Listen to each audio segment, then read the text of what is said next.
चुड़ैल बेटी का बदला। राम प्रसाद अपने परिवार के साथ हंसी खुशी रहता था, पर कुछ साल पहले उसकी पत्नी मालती का बीमारी के चलते स्वर्गवास हो गया। राम प्रसाद की 10 साल की बेटी भी थी। वो अपनी बेटी रोली को बहुत प्यार करता था। एक दिन की बात है, आपने हमारी हर फरमाइश पूरी की है, क्या आप मेरी एक छोटी सी इच्छा पूरी करेंगे? ये भी कोई कहने की बात है। बोलो मेरी प्यारी सी बिटिया को क्या चाहिए? आप मेरे लिए माँ ले आइए ना। सबकी माँ है, बस मेरी ही माँ नहीं है। आप लाएंगे ना मेरे लिए माँ?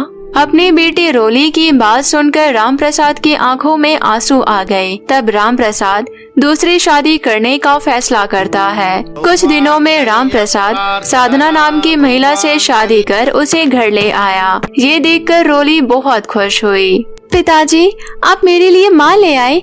मेरी नई माँ बहुत सुंदर है। साधना, मैंने तुम्हें बताया था ना, मेरी एक प्यारी सी बेटी है।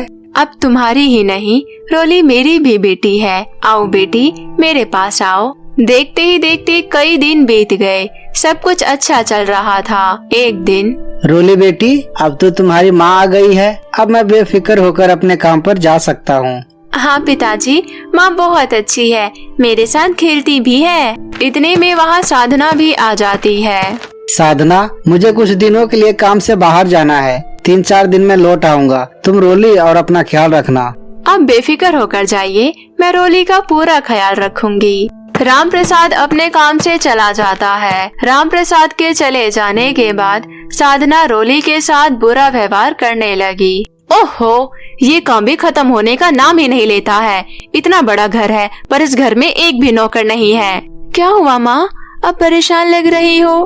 पहली बार मेरा भाई मुझसे मिलने घर आ रहे हैं, उनके लिए खाना बनाना है। साफ सफाई खत्म हो तो खाना बनाऊं। मतलब मेरे मामा आ रहे हैं? ज्यादा खुश होने की जरूरत नहीं है। अब यहाँ खड़ी मत रहो, जाकर पूरे घर की सफाई करो। ठीक है माँ। रोली पूरे घर की साफ सफाई करने में जुट गई। इतने में साधना का भाई गिरधर घर आ पहुँचा। घर को देखते ही गिरधर की आंखें खुली की खुली रह गई। ये घर नहीं, कोई महल है। मेरी दीदी के तो मजे ही मजे हैं। इतने में वहाँ साधना आ गई। अब तुम घर ही देखते रहोगे या अपनी दीदी से भी मिलोगे? दीदी, तुम तो इतने बड़े घर की रानी हो। रानी नहीं, मैं तो नौकरानी बनकर रह गई हूँ। ये तुम कैसी बातें कर रही हो दीदी? जिस आदमी से मेरी शादी हुई है उसकी एक बेटी भी है। सबसे बड़ी समस्या वही है मेरे लिए। अच्छा, मतलब रास्ते का कांटा। हाँ, वो मेरे लिए कांटा है। मैंने उसे अपने प्यार में ऐसा फंसाया है कि वो सोच भी नहीं सकती।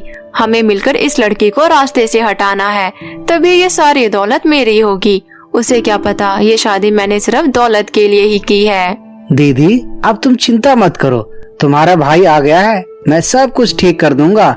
जैसा मैं बोलता जाऊं, तुम वैसा ही करती जाओ। रोली और राम प्रसाद को ये नहीं पता था कि साधना ने शादी सिर्फ उसकी दौलत पाने के लिए की है।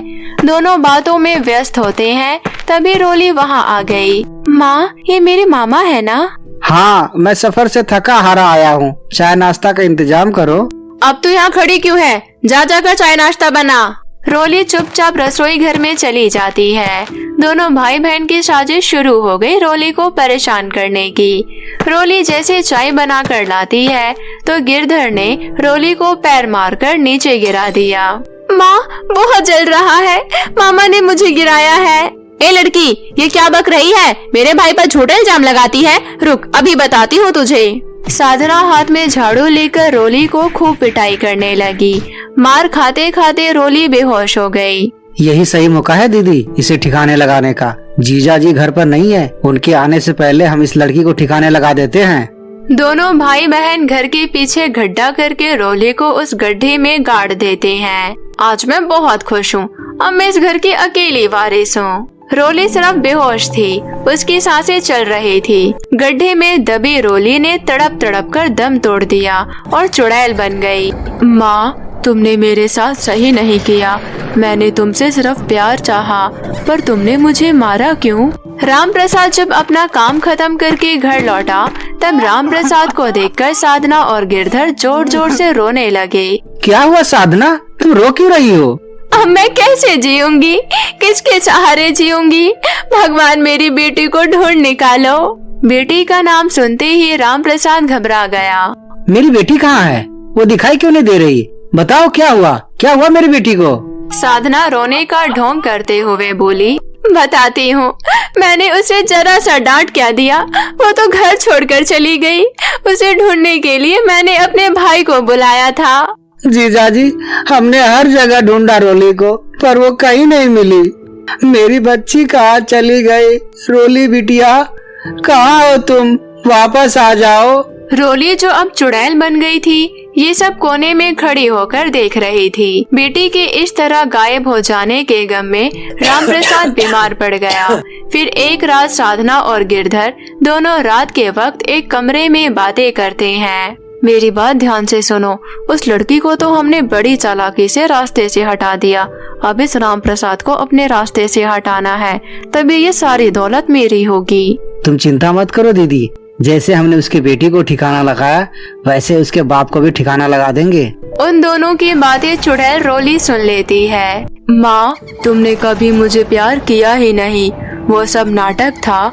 दौलत के लिए तुमने मुझे मार डाला, पर मैं अपने पिताजी के साथ ऐसा नहीं होने दूंगी। इसकी सजा तो मैं तुम दोनों को जरूर दूंगी। सुबह जब साधना रसोई घर में सबके लिए चाय बना रही थी, तब रोली चुड़ैल के रूप में उसके सामने आकर खड़ी हो गई। उसे देखकर साधना थर थर कांपने लगी। चुड़ैल, कोई है? जल्दी आओ, मुझे बचाओ कोई। ये कहते हुए जोर से चिल्लाने लगी। उसके चिल्लाने की आवाज सुन गिरधर दौड़ते हुए रसोई घर में आ गया। क्या हुआ दीदी, क्यों चिल्ला रही हो? कोई भूत देख लिया क्या?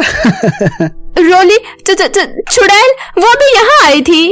अरे दीदी, जरा धीरे बोलो, मरवाओगे क्या? तभी रोली वहाँ रखे गरम गरम चाय गिरधर के ऊपर गिरा देती है।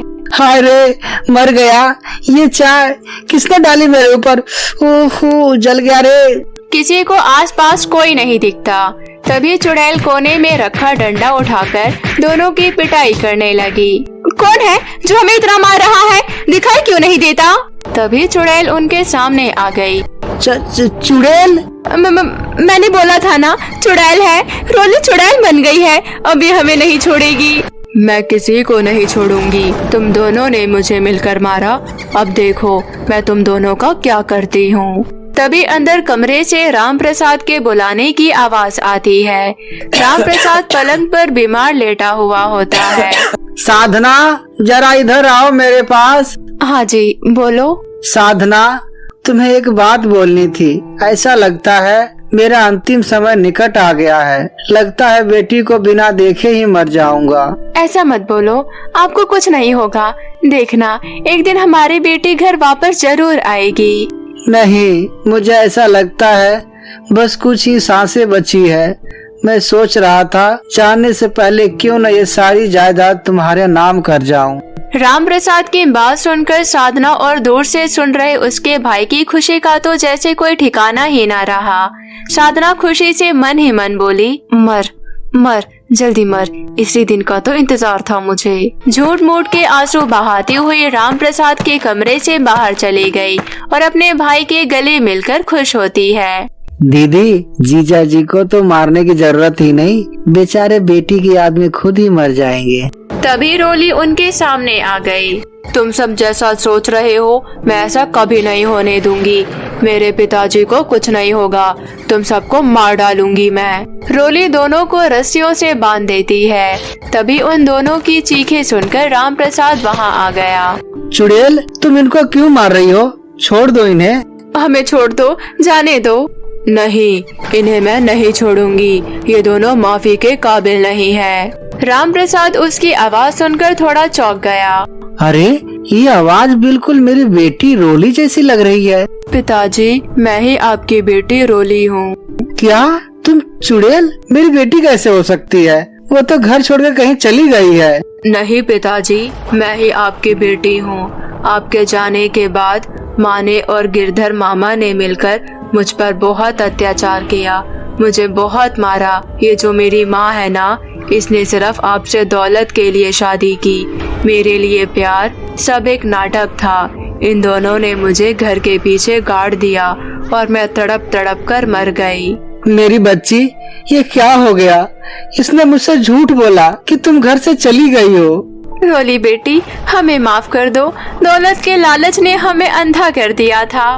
कभी नहीं, जब तक मैं तुम्हें मार नहीं देती तब तक मुझे मुक्ति नहीं मिलेगी। तुम सब मेरे पिताजी को भी मारने वाले थे ना, अब लो तुम सब मरो। रोली रस्सी से दोनों को खींचते हुए दूर एक गहरे कुएं तक ले गई और उस गहरे कुएं में दोनों को फेंक दिया। दोनों तड़प तड़प कर मर गए। पिताजी, अब आप बिल्कुल अकेले हो गए, पर मुझे जन्म देने वाली माँ ऊपर भगवान के पास मेरा इंतजार कर रही है। आप अपना ख्याल रखना। इतना कहकर रोली अपने पिताजी के सीने से लगकर ऊपर बादलों में उड़कर गायब हो गई।